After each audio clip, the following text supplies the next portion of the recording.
that's what got me started in all this AP stuff. And now my daughter's here. She's gonna start doing it. As you can see, I get emotional about it because it's been a long, hard road. And about 5, 6 years ago, somebody told me that I couldn't umpire anymore. I was overweight. I couldn't move. Couldn't get in position. And they said, you can't use it. And I said, really? I don't think so. And I got the best schedule I've ever had. And I'm working the American Association, which is independent ball. I worked Schaumburg Boomers. I worked Gary, all the different some minor league ball. It's been fun.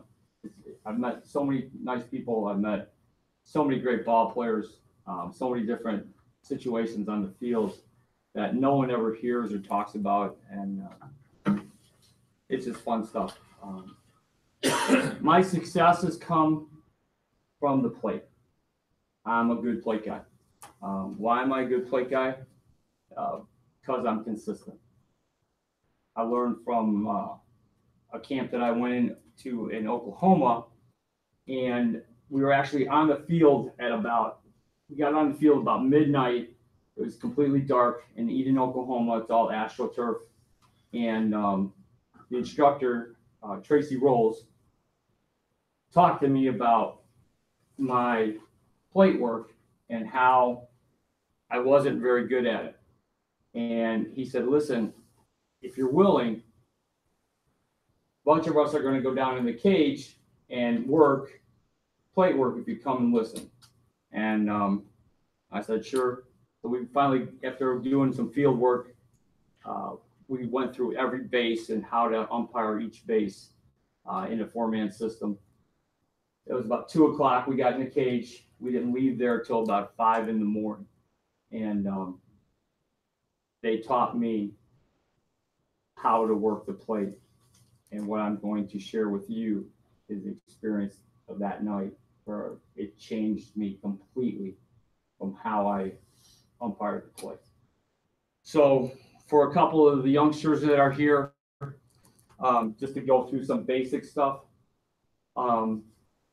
taking your mask on and off, okay? You want to kind of create a half C, and you're going to grab your mask in here. You're going to put it on with your left hand, hold the back here, go over the top, and then you pull down. That's how you put your mask on, and then you adjust from there, right? Same thing if you're going to take it off. You want to go same little C, pull the mask out, and then up and away from you, okay? Now, it gets harder because your indicator will be in your hand. I know when I was a younger umpire coming up through the system, I was always clicking and looking and clicking and looking and clicking and looking. And now I pretty much maybe look once, maybe twice is a lot for me. On my indicator, I have notches so that I can feel where I'm at numbers wise, so I don't have to look at it.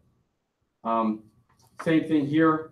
When you have your indicator, which is always in your left hand, it's never in your right hand. It's going to be at the back part of your left hand. You then create a C with your index finger and your middle finger and your thumb. Still have that C, still put it on the same way. If you're going to go out, you're like this. Now for me, I put my indicator away. I don't bring my indicator out until the third pitch, because I can count to 3. I could go, 2-1, whatever the count is. So I don't pull it out until then, and then I have the notches in the indicator and I move it, and then I'll probably hold it for maybe one more pitch. And then after that, I get rid of it. I don't need it. But just as a reminder, I'll have it if I needed it. But I constantly, you'll see me put it in and I'll stand there. You'll see me in the videos, I have nothing in my hands.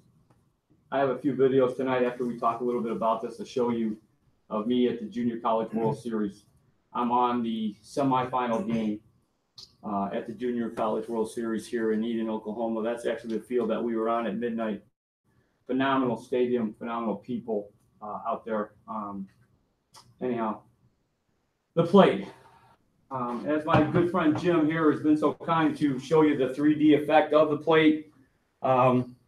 You know, this is your work area, right? You should know your work area. So we're at, what's it, Jim, 3 feet? That is actually the baseball is 4x6. 4x6, and then the plate is 17 across by 8 by 12. From the front of the plate to the back point of the plate is 17 inches. So some other background on me, I teach catching. All right, I was a catcher in high school. I took the route of going to play football at actually Oklahoma State. And but I designed a program about 13 years ago now for Players Choice Academy.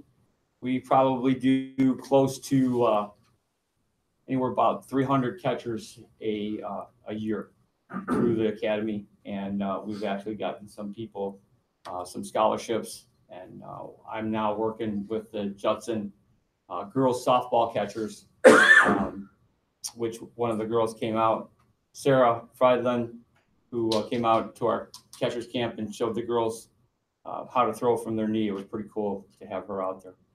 But so I know both positions, right? I know the umpire position and I know the catching position, right? So having that knowledge between the two of them has helped me. So the front corner of the plate, then the next point is called the back corner, and then the very back is called the point of the plate. Okay. So for reference to you, if somebody said something to you, you know, where are you setting up or where are you looking at? Where's your front foot? You know, front corner, back corner, point of the plate. There's two different styles designed especially to be different from baseball to softball. The mechanics are different. The way that their mechanics on the field are different. The way that they signal are different. Different things that they do, entirely different. I'm just now starting to learn a little bit about the softball side of it because of my daughter, and now watching some of the other umpires that are out there umpiring on the softball side. So there's a few things I could tell you about that. But you know, there's several different stances. The Jerry Davis, the box, the slot. Let's go over the two that I don't use first. So the box, you're more or less in a box type style. This is more or less what they teach you at pro school is a box. Okay, it's not even so much heel to toe. It's heel to instep. Instep, yeah. So what they do here is once you go down, if I'm not mistaken. Yeah. Yeah. So you're here, right? That's your setup. Okay. In your hand, forearm would be behind the catcher. Okay. Instead of out here like this. When you're out here like this, you leave yourself very vulnerable to getting a broken arm by getting hit with a ball. So you tuck in nice here, and this is that lock-in, what they call a lock-in position. Okay. For what I use, you go heel to toe. So you're right-handed batter. Here's my heel. Here's my toe. I'm going to be positioned what they call in the slot here. The 6 inches between the plate and the batter's box is the slot. Okay. When you're in the slot, there's a lot of people, and this is where the discussion gets interesting. Okay. There's a lot of people that talk about when you lock in, how you should have your head, the proper head height, all those different kinds of things. I'm from the school of if you could get consistent calling pitches with whatever head height you are, and you're consistent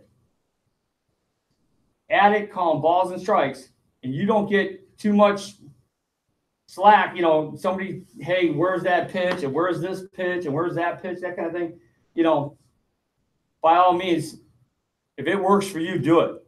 I mean, because I've researched, there's 1,000 different stances, you know, from the scissors to the box to guys on their knee, you know, all kinds of different things. And these are pro guys, right? There's thousands of different stances to get into. The thing that's different that I do and what's taught at some of the basic camps that you go to, I don't lock in with my eyes straight ahead. Okay. Fortunately for me, I've done some work with a guy by the name of, his name's Dr. Atkinson, Bill Atkinson from the Atkinson Eye Center up here in Algonquin. He's helped me with my vision and making me understand about peripheral and how to widen your peripheral and not get yourself where you start to get tunnel vision.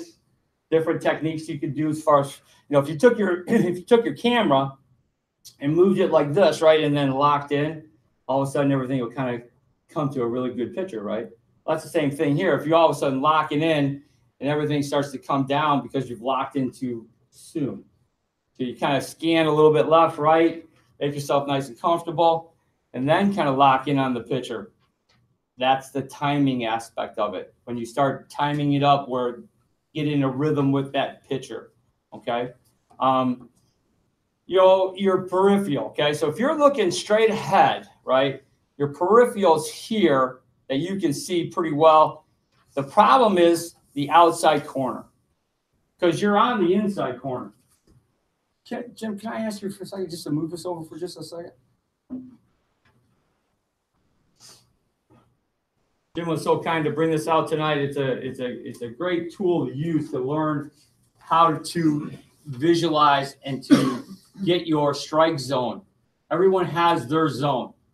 Okay, I've worked on mine. It's taken me a long time to work on my zone.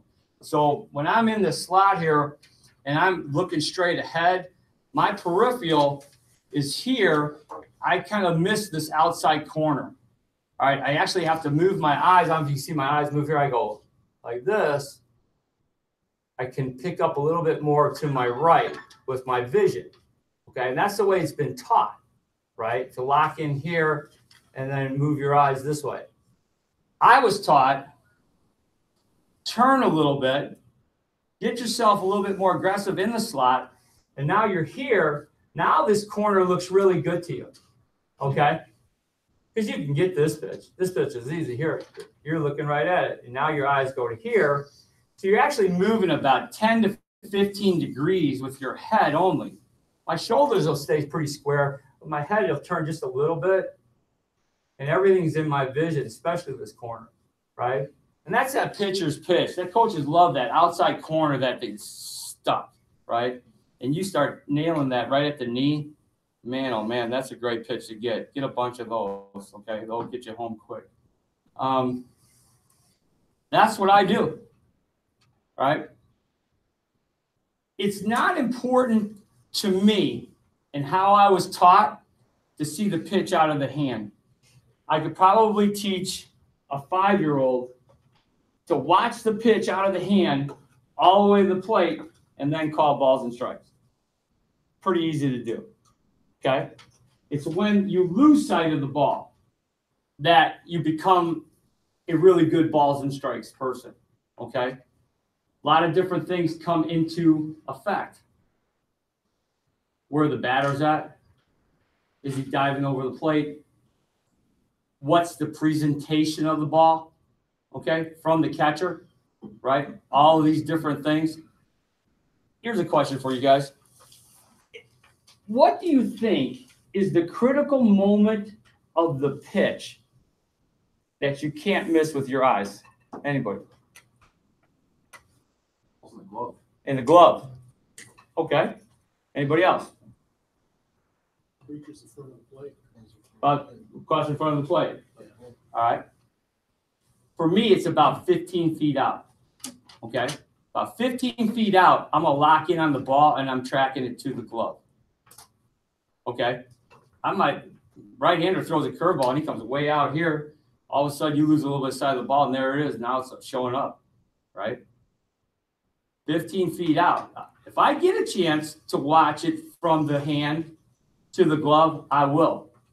But I lock in for sure about 15, 12 feet out all the way every time. And I'll follow the ball. You'll see in these videos, I move my head. I'll follow the ball. I go like this. Just that little bit. And I get that pitch. Why? Because I have better vision doing it. All right. Per Dr. Atkinson and my experience, that much, you start getting those pitches that are borderline pitches, and you start getting them because you see them better, and the games go a lot smoother. They just go a lot smoother. The other thing is communication with the catchers. You know, we teach catching to where we actually teach the catchers how to talk to the umpires, especially at the young ages of 13, 14, 15, 16, and they start to move up. Hey, make a friend back here. Go up, shake their hand, introduce yourself, tell the umpire that you're going to protect them today, and hey, let's have a good game. Let's get a bunch of strikes together. What do you think? I'd like a catcher to say that to you, right? So, okay. So we try to establish that relationship, right? Same thing for me. Hey, Phil, sorry to interrupt, but there was a catcher that you taught last year that I did, came up to me and did what you were talking about. And his dad came up to me in between innings and dropped your name. Well, thank you for saying that. I actually have a video of it. Yeah, thank you for saying that. So, you know, I've done a lot of catchers over the last 13 years. And it's interesting. There's always a Fox Feather Blue guy who come up to me and goes, hey, I had one of your guys or one of your girls. It's fun. It's fun to get that feedback. And now to see some of the girls and my own daughter moving up the ladder to not only umpire, but then to play possibly high school, college ball. It's a lot of joy that I have for what they're doing. The interaction that you have is one of professionalism and not one of coaching. You're not there to coach these kids. Even when they're 12, 13, 14 years old, you're not there to coach them. You're there to say, hey, hold that pitch a little bit better. I think I can get it. Right? You know what? I like that pitch. Let's keep one there all day. How about we keep getting that pitch all day? You know, I didn't coach it all. Hold that glove a little still. I'll get that pitch. What about when that catcher is trying to show you up a little bit and they hold it out there, right? They hold it on you, you know? You go, hey, don't do that, you know? Or are you honest? Hey, I'll get that pitch again. Throw it again, I'll get it. What did I just tell this guy? I just told him I missed it. I just told him I missed it in a professional way. Throw that pitch again, I'll get it. Okay? And you'll see the Mercer catcher here and I are talking constantly in this video. It's fun because it's good conversation. There are times I haven't talked the whole game. Why? Catcher's a quiet guy. Other time, guys have said jokes to me. They're telling me jokes. They're telling me how school's going, whatever the case may be. But there's a relationship there. They go, Phil, we really like that you're here. Thanks. Why? Because I'm a strike guy. I'm calling strikes. I'm a strike caller. I'm not going to sit here and have a teacup strike zone and make everybody, you know, throw it over the plate where it's going to be absolutely perfect on the plate. Catchers can make you look bad, right? They catch a strike, and then they drive their hand out of the strike zone. So here's this catcher, and they drive it out of the strike zone. And to everybody in the whole place, it goes, wow, how can you call that a strike? Well, by rule, it crossed the front of the plate, and it's a strike. But would we all agree that perception is reality? Right? We can all agree on that. So, you know, Is presentation important? Absolutely. I think so. I think so. At the younger ages of 12, 13, 14, maybe not as much. As you start to work up, you kind of cut your teeth on those sophomore games and those freshman games, and then you're at the varsity level. You know, I think presentation comes into definitely calling balls and strikes. Okay. The actual strike zone. Interesting debate, right? Let me know what you think of this, okay? So my catcher sets up on the outside corner here for right-handed batters on the outside corner. He's legally, you know, in the catcher's box, and he wants to pitch out here, and the pitch goes here. What do we call him? Anybody? Call a strike. Got to call a strike, right? You have a moral dilemma here. You have a moral dilemma because, man, this looks terrible, right? It looks absolutely terrible. But it just cut the plate in half. Takes a lot of cojones to go, yeah, that's a strike. Especially at the college level, when you're doing a D1 college game and you go and the pitch is out here. And the coach from Notre Dame goes, what? You just call that a strike? It was easy for you to say strike. But now look at the environment you're in. And I say it respectfully to you. It's a dilemma. I've done it both ways. When it's just so bad and it's still borderline, not where it cuts the plate in half, but if it was like here, you know, it goes here, right? I'd probably ball it. Because it just doesn't look good. You know, or that one that's out here. Right? So a lot of it has to do with your, you know, that's the one thing you ask every coach.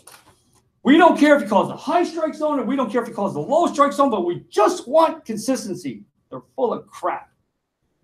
They're full of crap. That's a bunch of baloney. And anybody who tells me they're different, I'll just have to argue with them because guess what? I've been consistent on the upside, and they go, there's no way that pitch is up. Come on. Then I've been at the knee, and they go, Phil, seriously, it almost hit the ground. And there's no way it was even close to the ground. You know what I mean? So they're going to work you no matter what. What you have to believe is not to listen to them because part of the game is working you. You have to stay consistent, even when the house is burning down. Stay consistent. Okay? I wish I could tell you there was an easier way to do this. There's not. You have to take pitch by pitch. Pitch by pitch. If you will work, now this is an easy thing to say, but very, very hard to do, especially 4th, 5th, 6th, 7th, 8th, 9th innings. Okay? When it's a little bit hot or it's a little bit cold and you're dehydrated, right? And, you know, your wife was yelling at you before you got to the field and whatever else is in your head, right? How are you going to be able to go pitch by pitch? It's hard. To focus and not take a pitch off. Because I'm here to tell you what I teach my catchers, there is no luxuries here. This ain't the luxury box. Okay? By no means. And all eyes are on you. Okay? Let me go back for just a second, talk about all eyes are on you. Again, we agree perception is reality. Will we all agree on that? Okay? When you come out of wherever you're coming out of, from your car, from a locker room, you know, for me, I have my mask under my arm. I have my pants completely pressed. My shirt has no wrinkles in it. I look $1,000,000. And when I walk onto the field, I have a smile and I walk with a purpose. This is my field here in a couple of minutes, and we're going to take charge here, right? And you walk with your shoulders up, and you walk with a purpose, let me tell you, before a pitch is even called, man, oh man, you have some credibility already. Okay? I go just 2 years ago. I'm the plate guy at West Texas A&M. Get to the plate, I'm standing here like this. Coach from West Texas comes out and he goes, "Who in the hell are you? Where the did you just come from?" I go, "Hey, how you doing? My name's Phil. Nice to meet you." He goes, "You mean to tell me you couldn't get a game closer to home?" He was messing with me right off the bat. He knew I was from Chicago. Here I am in West Texas, okay, right? He was already starting to work me. And I didn't take offense to it. It's part of the game. After that, the two coaches started talking, right? Two umpires, myself, as we were working 3-man, we just all stood there. He goes, "Hey, you want a lineup card?" I go, "I sure do, thanks." Got the lineup card. I went through it. Now, you guys have to say some type of verbiage still in high school, right? We don't. 9-man lineup, 10-man lineup, your DH is the, blah, blah, blah, right? Take us around. You take us around. Anybody have any questions? Boom, we're going. I hardly say anything during the play conference. Very, very little. The less, the better. So I'm known for this little statement of less is more, okay? Every time you open your mouth, you can get yourself in trouble, especially when it's directed at a coach, okay? So say less. Especially at these plate conferences, but the IHSA has a certain verbiage that you guys have to say, and say that. That perception of how you are, and then as you have a routine. So for me, I step back and I now look at the pitcher. And when I look at the pitcher, I'm looking for two different things. Is he in the legal windup? Or is he in the legal set? That's number one, because it's been a big issue the last couple of years. I watched 2 pitches, and I watched the catcher, right? Now, I've already introduced myself to the catcher. It's Stevie, right? I go, "Steve, I'm coming up behind you. I'm going to grab a couple pitches with you, okay?" "All right, sure." Got my mask on. I take 2 on this side, and now we're up to 4 pitches. I come over here, I take 2 more, right? Now we're up to 6. Then I walk out. Visitors are on the first base side. I go, "You have 2 more pitches and we're playing." Everybody goes, "Wow, this guy's organized. He's prepared. He's got a system. He's seen a few pitches." And when you get up here, for me, I have this little thing, and I've been doing it forever. I go, "Here we go. Play." That's my thing. Some people just go play, but pop it. Don't go, "All right, play." Right? You look like you're not even concerned. You don't want to even be there. Play. Put the ball in play. Okay. When you're working 1-man, right, it's even more important, okay, to put the ball back in play every time, okay, because someone could go, wait a second. The ball wasn't even put back in play. How can that be, a hit? You didn't put the ball back in play. Big deal. Yeah, sure. I get it. So now how are you going to unwind that problem, right? The guy's already on base with a base hit. You didn't put the ball back in play. So anyhow, you need to put the ball back in play the proper way, get yourself in a routine.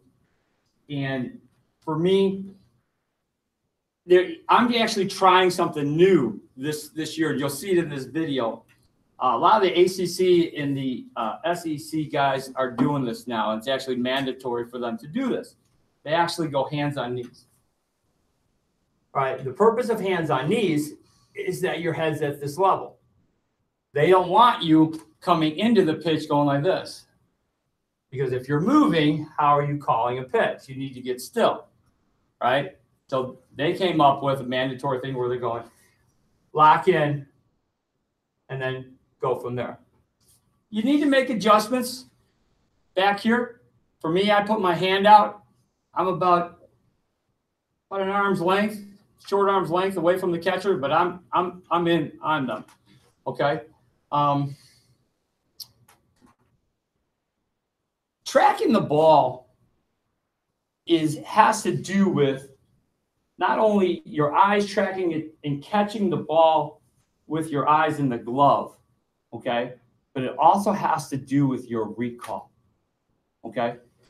Every time I thought I heard somebody say something about, you guys going to go see some pitches? You guys going to work on going somewhere to see some pitches? Somebody was going to go to a high school maybe and go see some pitches. Where are you guys going? Anybody? South and Huntley. South and Huntley to go call some pitches, right? Right by my school. Yeah. So my point of that is this: is that I'm going to North Central. I was already at Northwestern on two Friday nights ago, out there for about 3 hours calling pitches, right? Has to do with downloading information into your brain. Every pitch that you see is now you own it and you can recall it. So if you're here, that pitch comes in, you go, all right, I caught it with my eyes. You know what? I've seen that pitch before. And you call strike, right? That's an instant recall, and it happens that fast. The more that you see pitches, the more play time that you get, the better you will be. Okay? I actually have a book at home filled with excuses. I started it about 15 years ago. And I don't put the umpire's name, but I write the excuse down in this book.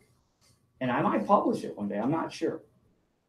But I have thousands of excuses of why you can't take the plate.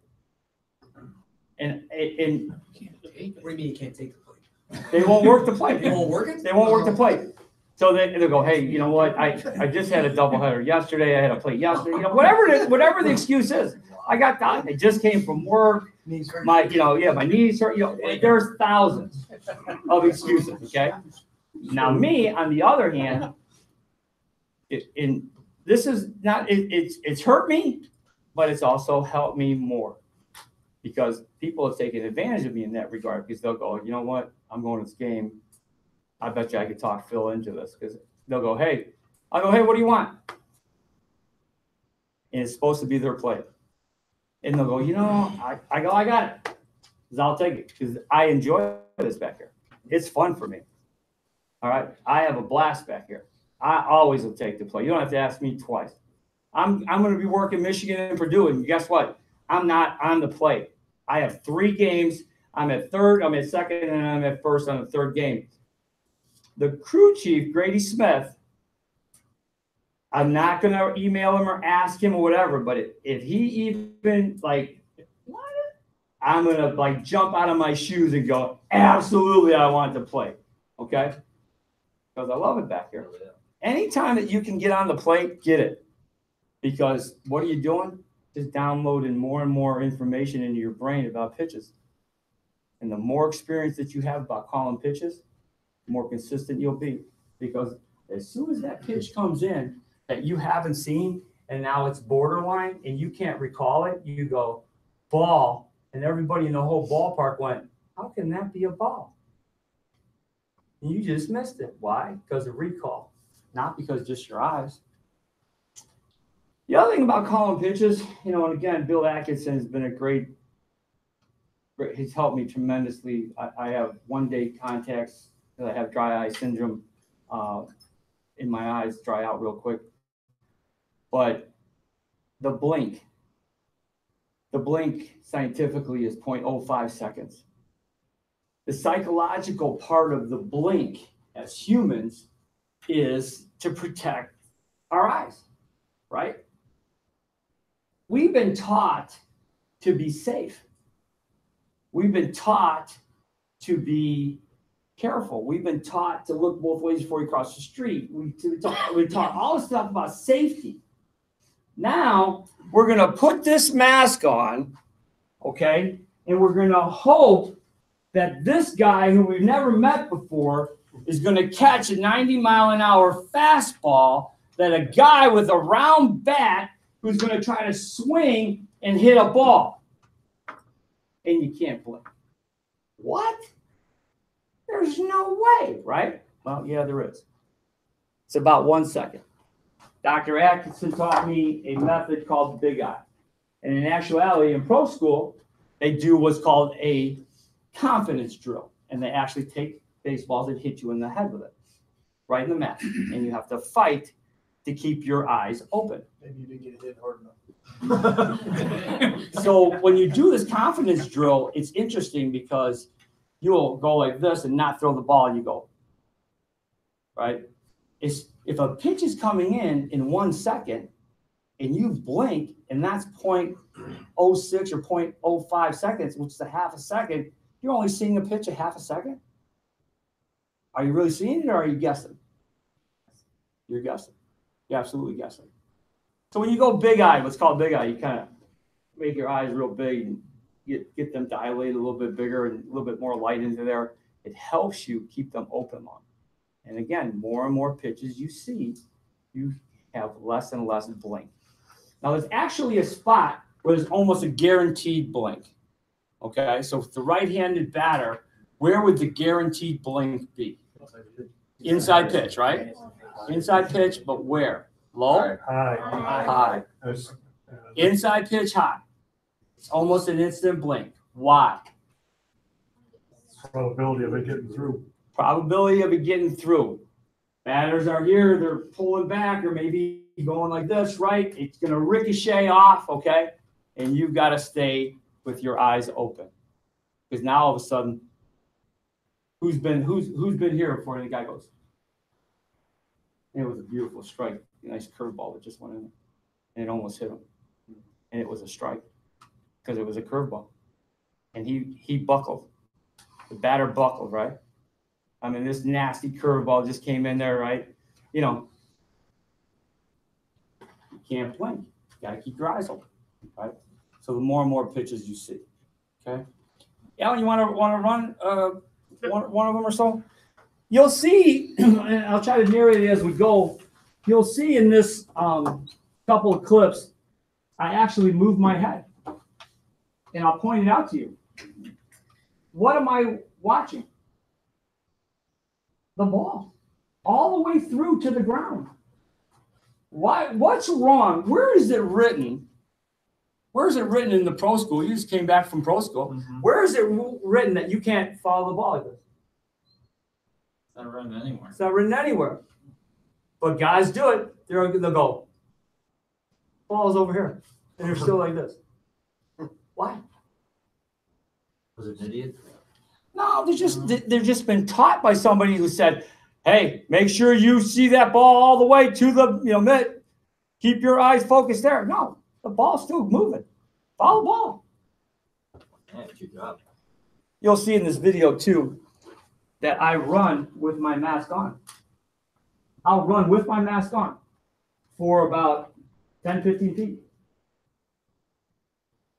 When you pull this mask off, and you don't pull it off at the right time, what can I see right now? You're temporarily blinded. So at the critical time of a play, why am I taking my mask off? Bunt right in front of you. Should I take my mask off? Yeah, it's blocking. You're going to temporarily blind yourself. What if all of a sudden they bunt each other? What if the ball hit him in his leg and he's still in the box and I'm now taking my mask off? So leave your mask on and you'll see it clear. Go ahead, Alan.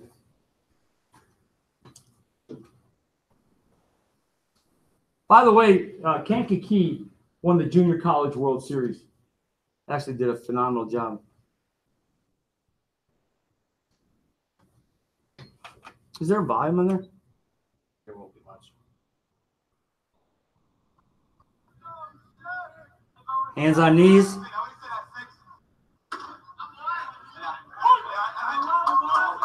All right, can you hold it for just a second? When you see me backing up like this, right? Why do I do that? Anybody? Reset. Reset. Reset. What am I doing with my eyes? Refocusing your eyes. I'm opening my vision up. I'm opening my vision up. Okay? Look around. Take it in the sights. Don't get locked in here. Okay, don't get locked in here. And be relaxed. when you get hit with a ball, the more that you're relaxed, the more the ball will ricochet softer off of you because there's give to your body. Where you're rigid and it hits you, it hurts even 10 times more. So be relaxed. That's why it doesn't make sense when you get your hands on your legs. It seems like you're gonna be a little more tense than just having it like out in front of you loose. Without question. And you'll see, I'll start hands on knees, and then prior to the pitch, I go like this, and just so you see it, I'm here like this.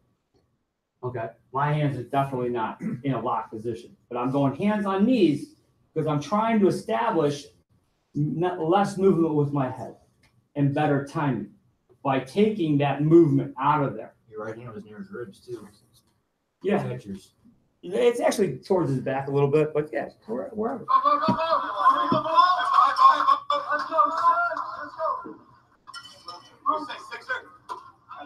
See me move my head at the very end? Yeah. Right? Yeah.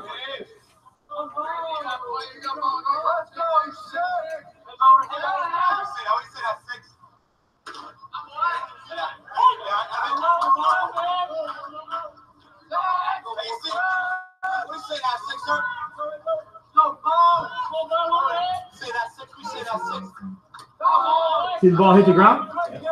See me look? Hold it for a second. Please. I followed the ball all the way to the ground. My head went like this down to the ground and into his mitt. If you recall, and I'm not bashing anybody, if you recall the Brzezinski play, right? Was the ball on the ground? Sure it was. Nobody saw it. And the catcher rolls it back, and Brzezinski runs the first base. You know, 3 other umpires should have saw that in that 4-man system, but nobody did. Because it's hard to see that in front of you. You know, years ago, they used to teach back up and get higher. That's what they used to teach, right? You're up here and you're trying to find that corner. Man, that's hard to do. That's really hard to do. You know, you're going through. Alexis, would you come over, please? This is my daughter, Alexis, by the way. Be a catcher here, which I know you are already. You know, you're coming back here. You're going to look through her helmet to try to find this pitch. That's tough to do. But if I'm here, aggressively in the zone, now that pitch looks really nice to me. All right? I take a lot of what she's doing out of the picture, and I just see the ball. Okay? Because if you look at this view of it, it's interesting that, let me see this. I don't know what we're doing out here.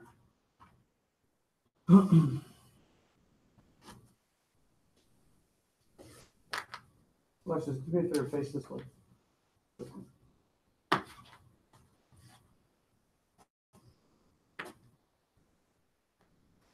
When you think about your mind's eye, right? Looking through the catcher, what you can see and what you can't see. If you go higher, you're trying to look down through there. What are you getting at creating? Go ahead, you turn on a 3D effect. If anybody can call pitches with a 3D effect, and God bless you, because I know I couldn't. I need monovision. Okay? So if my catcher's here and I'm looking through here, I've got somebody standing, the ball coming through, a swing, somebody who's in front of me. So there's 1, 2, 3 types of vision. Hard to do. Really hard to do. Okay? You're probably guessing on a bunch of those. But when you get aggressively in the slot and you're here, now none of that. You're just seeing one vision. Okay? All right? That's what I do. You'll see I'm a little bit on an angle. My head's about 10% turned. Also depends on the release point. You know, study those pitchers. You know, I'll watch a lot of times as we're waiting before the game. I'll look down to the bullpen and I'll watch. What's he doing? Is he long? Is he a tall guy, short? Does he come quick? Is he don't come? You know, it's all these different things. But being aggressive in the slot, this was an interesting subject you and I had a couple of years back. You weren't aggressively in the slot, and if I recall now, you mentioned to me that you are in the slot because it takes the 3D effect away. you're not looking through someone. That 3D effect changes when you aggressively move in the slot. And now you can just see clear. All right. Thank you very much. All right. Yeah, go ahead, Emma. I'm sorry.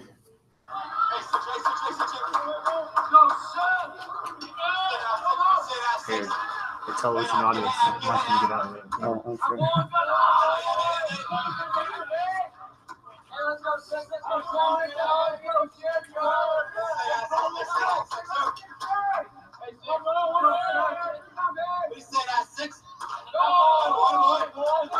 I'll watch conversation here. Tim, politely turn around. Who was that? Yeah. Did he ask you where it was? Yeah, sure did. It's, you know, this is a moral conversation you're having now, because where's the strike zone, right? Is it 17 inches? You're gonna work 17 inches at high school level? No. For me, it's probably at high school. Ball and a half on the outside, one ball on the inside for me. Okay. If I'm working Big Ten, it's on the plate. If I'm working the Summit or Missouri or the Horizon, it's probably a half a ball each side. But as we go up in conferences, you know, I'm going to get a little bit tougher. Same thing, high school for me, if you put 3 baseballs here, right, that's where my strike zone would be, 3 baseballs for high school. Okay. It would move down junior college, D3, you know. And it was interesting on Facebook the other day, I believe it was Robbie. Robbie said, well, the NCAA wants you to get the strike zone. I've been working for the CBUA for quite a few years now, and they say that every year. And every year we start out and we get in the high strike, and then everybody, I'm on a ejection review panel for several conferences. So we've already had like half a dozen ejections already. And out of the half a dozen, 3 of them been on balls and strikes. The number one problem with ejections from last year in college baseball was balls and strikes, arguing balls and strikes. So if you can be a better balls and strikes guy, guess what? Maybe you will have less and less arguments. In my case, I've never had an ejection for balls and strikes. I've had other ejections, but not for balls and strikes, because the other side of the perception is a guy by the name of Rich Benjamin, who used to be the head coach at Judson, said this to me one time. He goes, you know, Phil, you work on every pitch. You're really working to get a good look on every pitch, trying to figure out where it's the best place that you can get to. Not the same place every time, but the best place you can get to on every pitch to see the best of that pitch. And I'm like, thanks, Rick. I appreciate that. The perception is I'm working on every pitch. I worked a summer college game last year. I worked 18 innings. We went into extra innings. It was 10-10 after 9, went all the way up to 16-16. It ended up being 17-16, 18 innings, 4.5 hours later. Okay. And the 2 guys I was working with, Ben Williams and Shane Cannon, after the game said, you know what? I don't know if you missed a pitch. And I mean, I told in between innings, I go, please keep bringing me water, because I was dehydrated. I tried to keep staying hydrated because I knew this was going to go a while, because the teams were just brought in a couple extra different pitchers, and it just was going to go. And this was playoffs. And you just cannot, there is no luxuries here, none whatsoever. The other thing is, look like you've been here forever. Sell this. Be believable. I see umpires go like this. They go, strike. And I'm like, did he really believe it was a strike? I don't even know if he believed it was a strike, but he called a strike. You know, my daughter is catching. She looks at me. She goes, you know, and I'm like, yeah, that was no strike, right? But believe it. Right. If you're using the hammer, if you're using a point, all those different things, be believable that you believe it was a strike. and sell that call. Dude, Well, I wanted to ask, when you're aggressively in the slot there, what do you do when you got a batter who's right up on the edge of the strike zone and he's blocking you? You can't see the pitcher. absolutely. Alexis, Yeah. hang on. Alexis, come back. You're the catcher. Here's our batter, right? Put your arms up. Okay. Right in here, and even lean over a little bit more. A little bit down, bend your knees. So would you say he's in there, right? Pretty tight? Okay. Right under his elbow here is what we call a window, right? So when you're here and you're aggressively in the window, now that's where that 15 feet come in, right? Because you might lose that pitch right off the hand because he's so tight in here on you. Okay. And you can't move out into what's called the danger zone for foul balls. You don't want to get hit in the head. So you get under the elbow here and now you're locked in, right? And you're still seeing this corner. I mean, I'm tucked in there tight. I mean, and I'm getting underneath there to see that pitch, and I'm going to work for it. Here's the other thing. Let's say catcher moves late. Alexis, you got to help me here. Help me here. You can't be moving that late. Get set a little bit sooner. I want to get a good look at that pitch. Yeah. Okay. Hey, you're moving a little bit late. We used to have the catcher last year. He actually got drafted, I think, in the 6th or 7th round. His name was Rob Olson, maybe. He was from UIC. Would actually go like this. He'd give a signal, and he'd go, and he would jump up every time, right? And so I go, Rob, every time you jump up in front of my eyes like that, man, I'm having a hard time seeing. Can you stay lower with that? He couldn't. So guess what I did? I just changed my timing. I didn't get up in there until later. So he would jump, then I'd get up in there, right? So, I'm going to try to work the best I can. That was his habits. And I wasn't going to change him, right? It was his senior year. That's what he did. But under that elbow is what we call the window. And, I mean, this pitch is easy. That pitch comes in here, you're on, top of my eyes is at the top of the zone, right? Now all I got to do is look to that outside corner. Thank you very much. Phil, do you fight for eyes at the top of the zone all the time? But I try to get the eyes at the top of the zone. If you know anything a little bit about hitting, right? Hitters want to keep their eyes in the zone. They keep their left shoulder. If you're right-handed, keep your left shoulder, your eyes down in the zone. Because if your eyes are in the zone, any ball that's above the zone, you don't want to swing at because you already know it's out of the zone. Same thing here. If I'm going to set my eyes at the top of my zone, which I do, anything above it's going to be a ball. Make sense?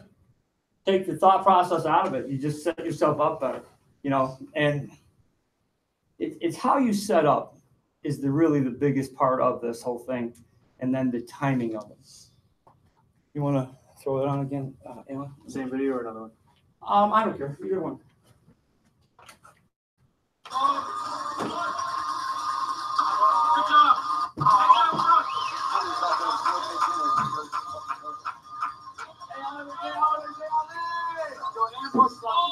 So, all right, hold on a second.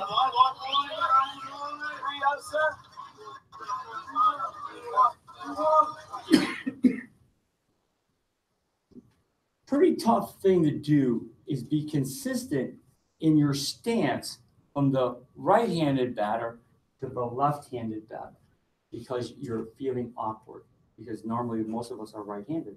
So if you'll notice, you'll see me again, heel to toe and hands on. I'm going to try to duplicate where I'm most comfortable exactly on the other side. Okay? Exactly on the other side. And you'll see a lot of people will start getting square for the left-handed batter. All right? And you just lose that because your eyes do this. And you want to take that part of it out of it. So when you're here in, Heel toe just looks more comfortable. looks what? I said heel toe just looks more comfortable. for my body style, now there's some other guys. I have a friend that I work with, Dominic Wambuco, shorter guy, right? Not very tall, but he's a little bit more here, but he's up in there. He's up in there. He doesn't have to bend down very far to see pitches, okay? But man, what a great balls and strikes guy. Okay, I mean, unbelievable balls and strikes guy.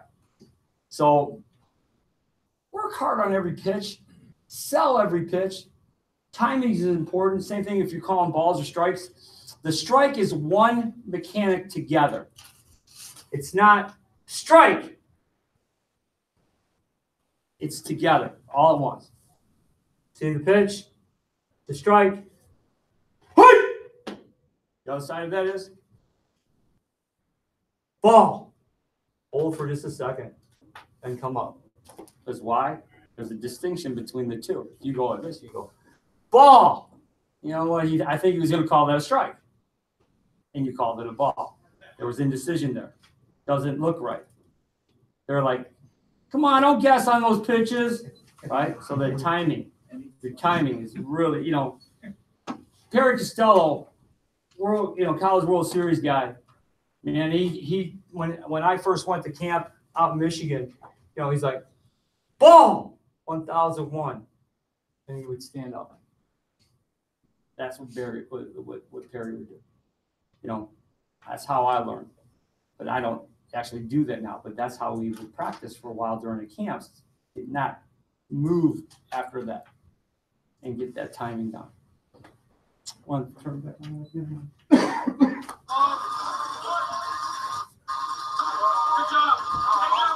That's why I put the left-handed batter in here. And you can see how close I am to the catcher. I actually don't touch them. If anything, I'll touch and then I'll pull my hand back a little bit. I don't believe anybody wants me to have my hand on them where they might feel uncomfortable. I just use it as a reference point to make sure I'm the right distance. You notice there I ran with the mask on, right, for about 10 feet. Yeah. That's why I put that one in there. There's one more.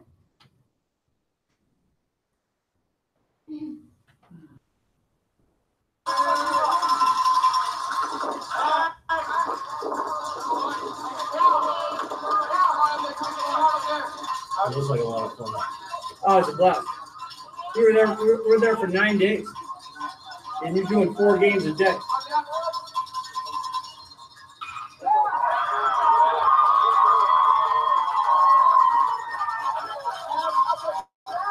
It's interesting when you start looking at, for me, I start looking at people's body language right from the get-go because everybody's got habits. You'll see batters' habits, you'll see coaches' habits, you'll see all kinds of different habits. Like my habit there, if you notice, I look down and watch him touch the plate as he walk by. I just kind of move my head down and make sure he touches the plate. On your responsibility.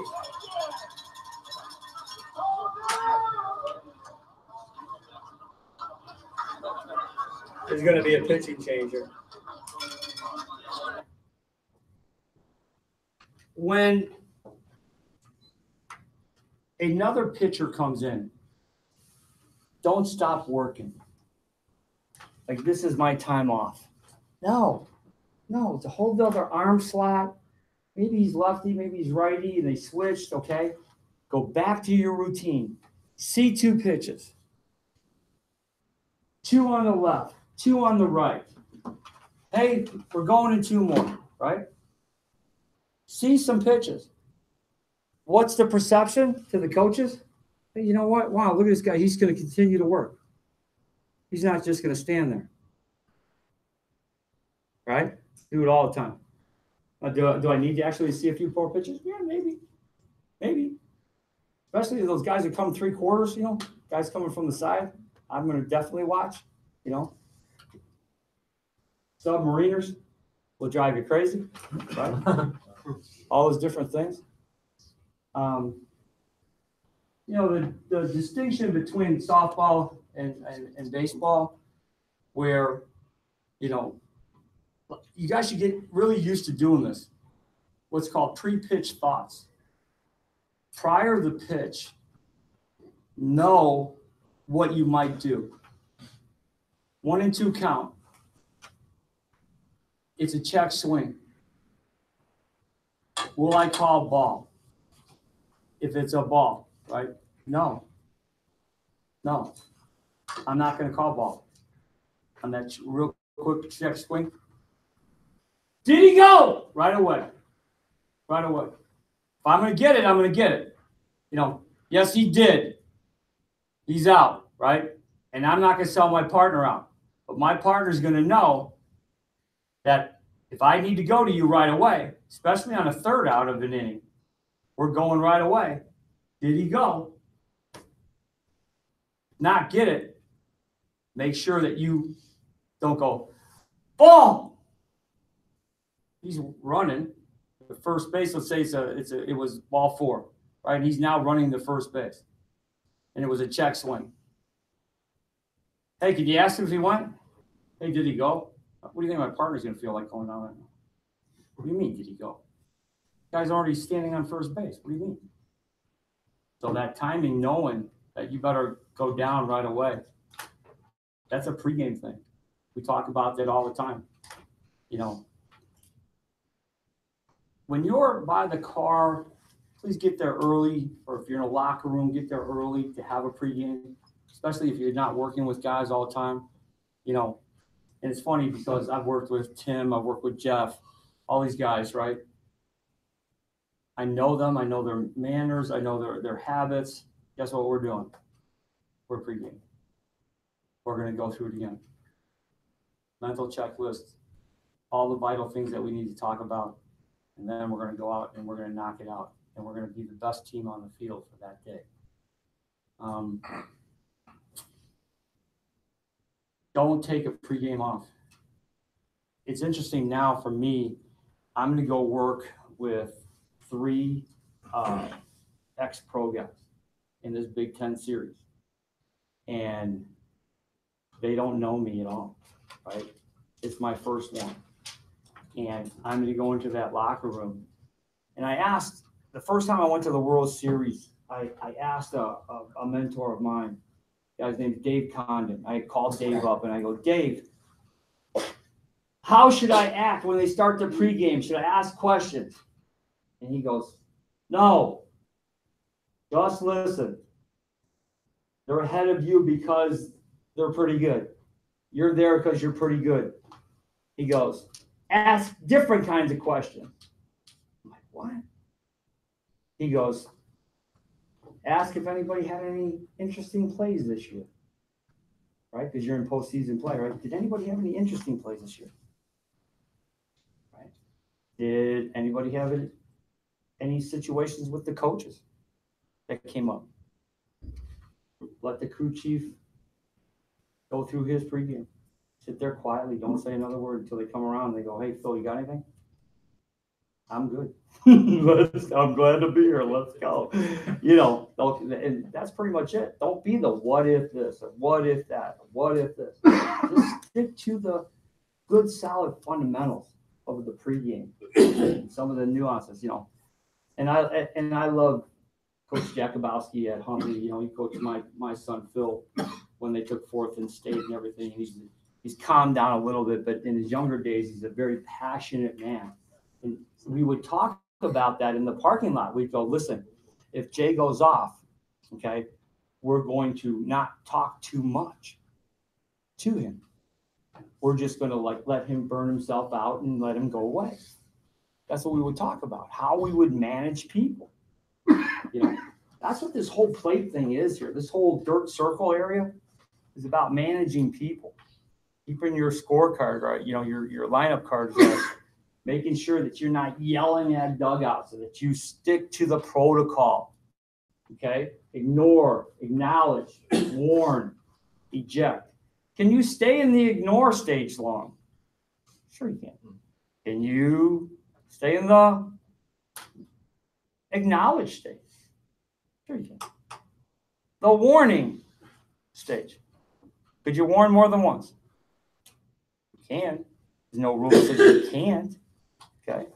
What do you do? Like, what do you say in, like, the acknowledge stage? All right, so Jeff's the coach, and he thinks I missed a pitch.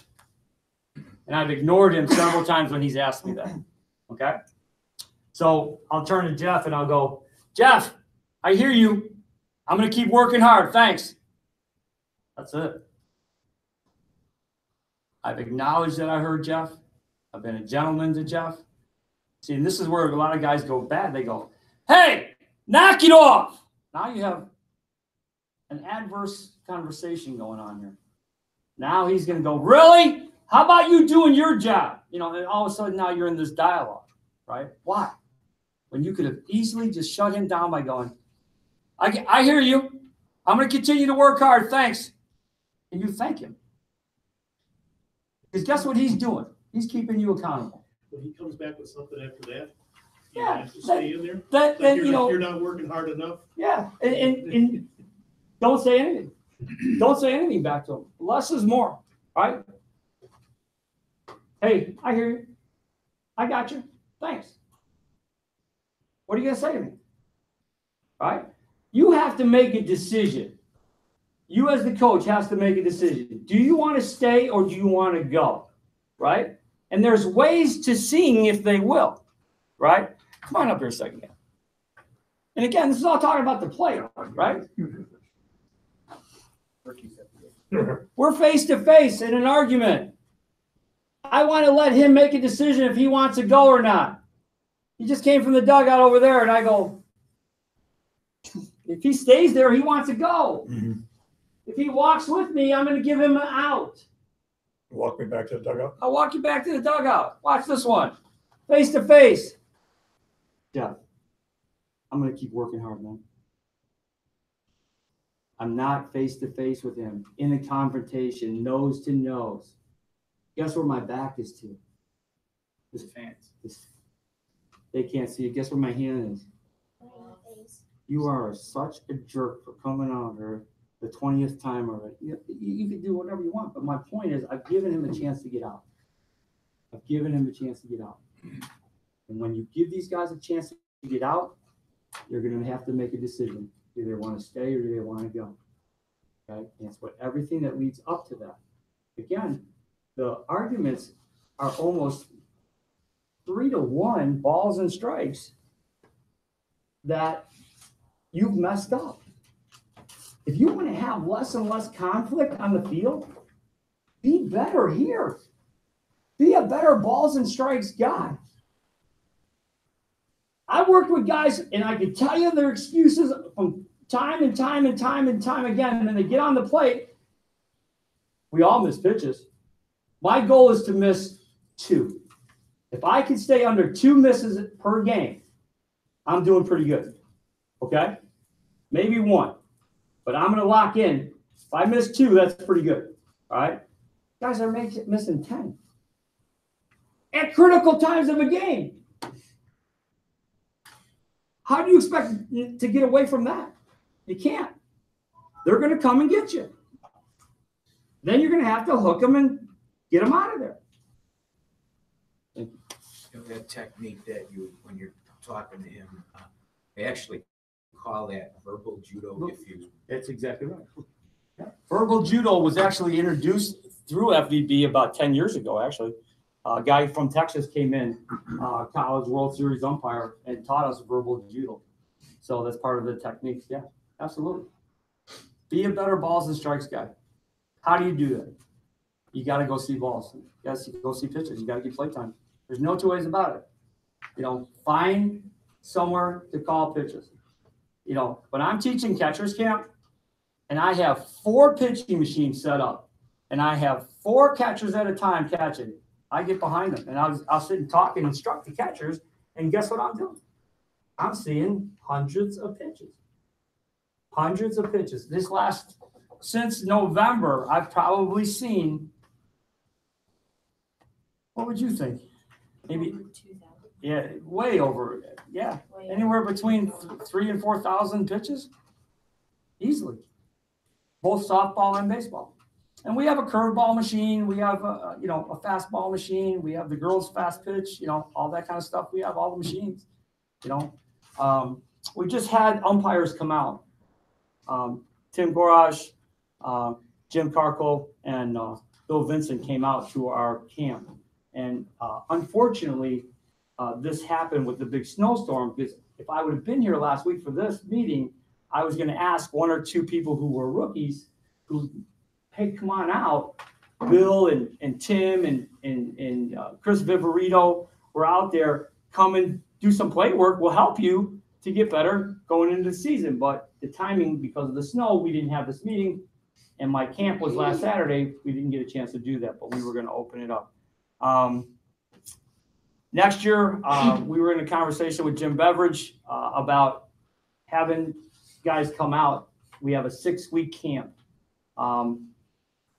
The camp goes from 2 o'clock all the way to 6, but the little ones are early, and then as we go on, we get older, some more high school kids. We'll invite guys to come out and put your gear on.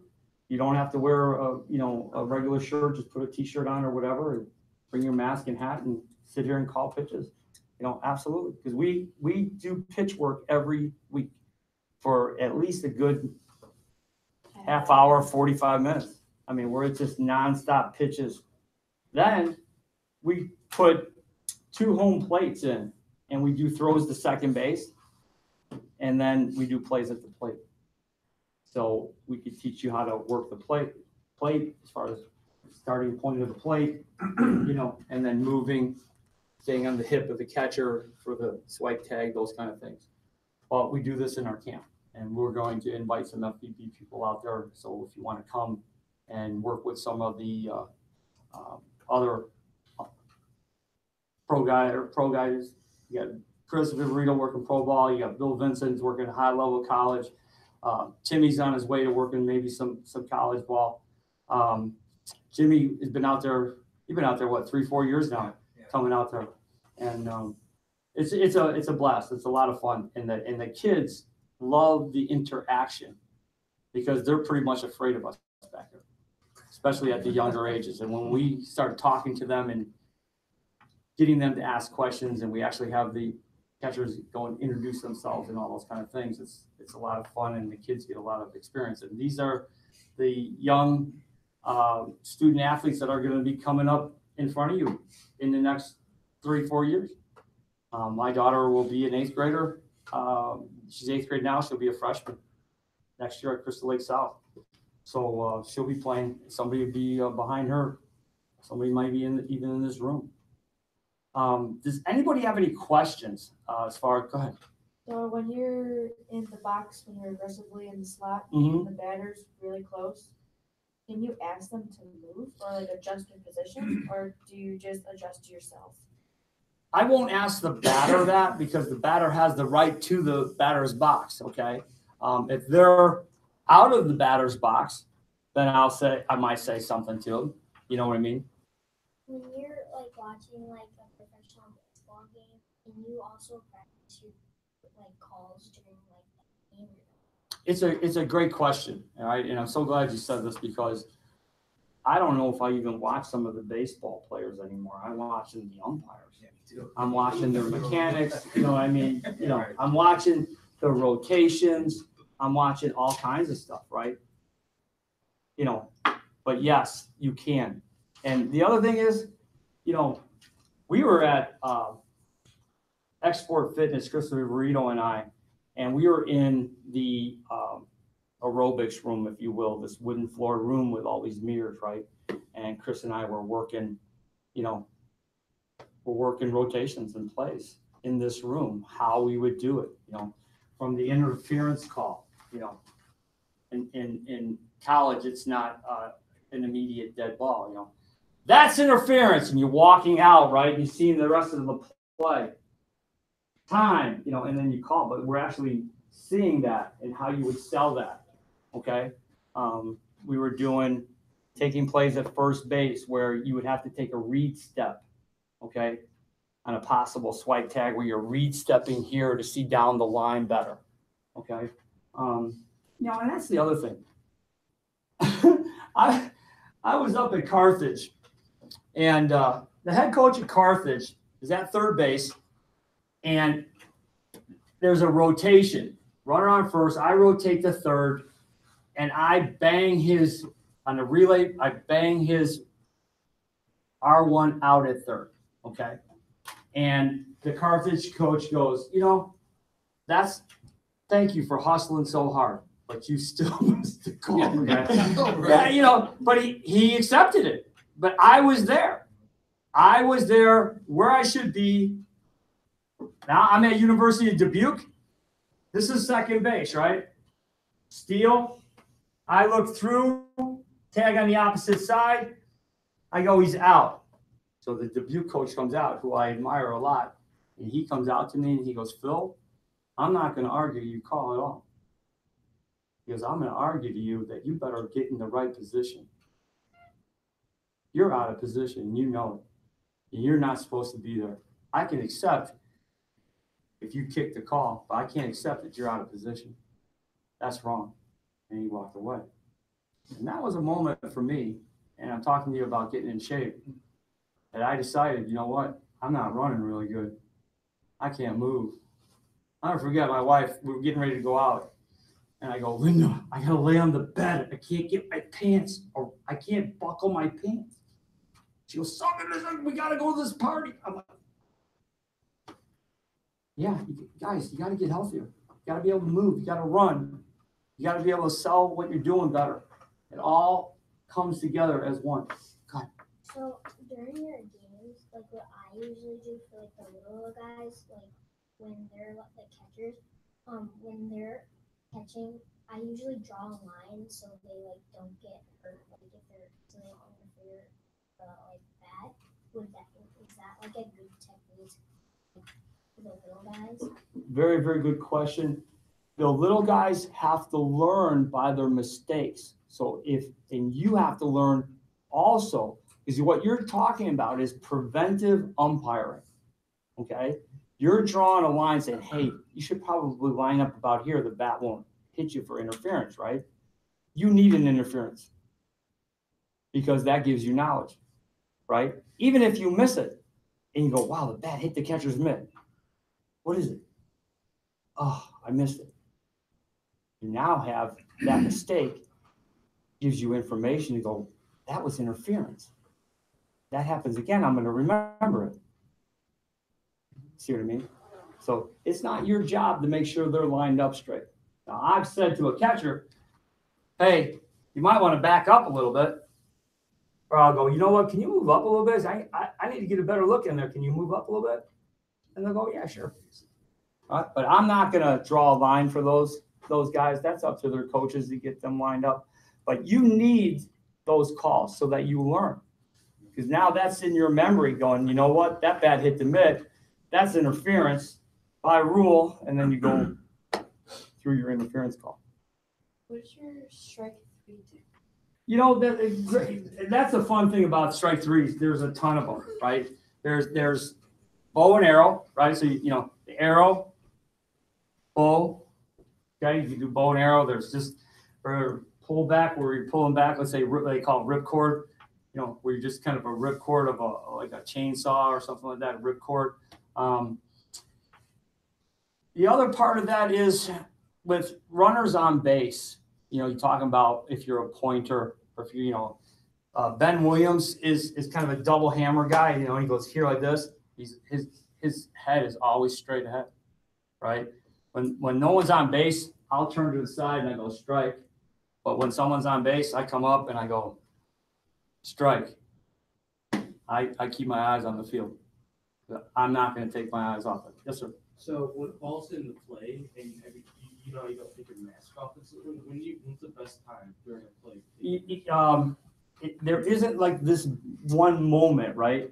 You have to get the players have their athleticism, right? You have to have yours. You have to know your capabilities, right? And for me, I'm going to come out and maybe around, or I'm going to come out, maybe run, then take it off. So I do it what needs to be dictated at the time, right? Bunch right up front, right? Catcher's running out, batter's running by. I'm waiting to look at everything, take it off. Now I'm running up the line to make sure I can see the pull foot swipe tag. That's the other thing. When you run up the line, hustle up the line. Don't be lazy. Hustle up the line. You know, I mean, there's nothing as partners, right, that I can appreciate more that I see my partner hustling up the line. He's got my back if I happen to kick a call on a pull foot swipe tag, especially in a two-man system. You're in the middle, right? You get straight lined, and this tag's way on the other side, and you get straight lined. Man, it's nice to have your partner right there looking at it. You know, time, we're going to get together. We'll get the call right? So, but strike calls, you know, for me, I have several different ones. For the lefty, I go here. I go strike 3. For the right-hander, sometimes I'll go here, and then I'll step back. But when you do this, dangerous. You got to make sure that he's got the ball, right? Because if you take your eyes off of the ball and now he drops it, so that's a dangerous one to do. I've got to really know on my timing that that ball is strike 3 and he's got it, okay? Otherwise, I stay straight ahead and just strike 3. But I mean, I also do, I'll just go 3 real loud. 3! And everybody's like, all right, he's out. But I'm loud. I'm very loud on my strike 3. And I go, strike 3. What? Are you sure? Didn't seem like it. Right?